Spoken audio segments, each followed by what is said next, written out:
ఈ ఏడాది సమ్మర్లో భారీ అంచనాలతో వచ్చిన సరైనడు సినిమాకు తొలి రోజు డివైడ్ టాక్ వచ్చింది.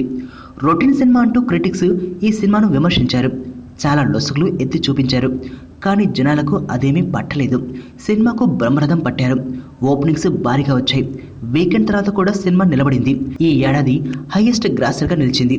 దీంతో క్రిటిక్స్ మీద విమర్శలు వచ్చాయి. విమర్శకులు జనాల నాడిని పట్టుకోలేరని, వాళ్లకు సామాన్య ప్రేక్షకులకు అంతరం చాలా ఉంటుందని కామెంట్లు వినిపించాయి.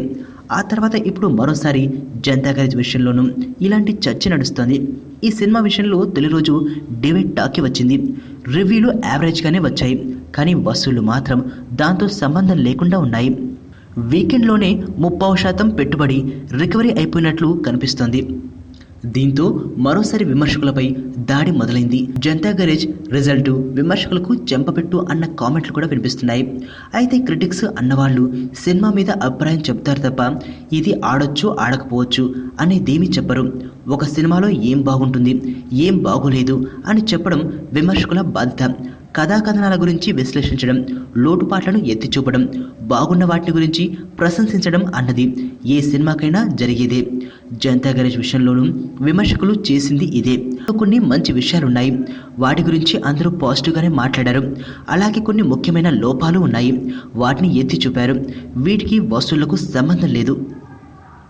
ఇక జనాలు ఎంతవరకు సాటిస్ఫై అయ్యారు, సినిమాను ఎలా భావించారు, ఎలా ఆదరిస్తున్నారు అన్నది వాళ్లకు సంబంధించిన విషయం. ప్రేక్షకులు ఓ సినిమాకు ఎలాంటి ఫలితాన్ని ఇస్తారన్నది ఎవరూ అంచనా వేయలేరు. ఇక గ్యారేజ్ వసూళ్ల విషయానికి వస్తే అలా రావడానికి కారణాలేంటన్నది అందరికీ తెలుసు.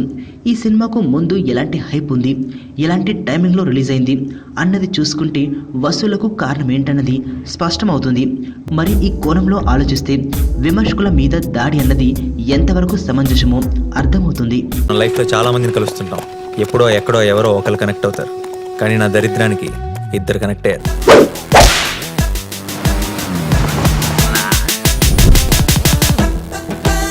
ఈ స్మైల్ చాలా బాగుంది. నిజం అనుకోవద్దు, అబద్ధమే. బానే ట్రై చేస్తున్నావు. I love you. జోక్ చేయకు. ఏంటి, నన్ను ఫాలో అవుతున్నావా? నువ్వే స్కూటీ పాడైపోయిందని అబద్ధం చెప్పి నన్ను ఫాలో అవుతున్నావేమో అని నా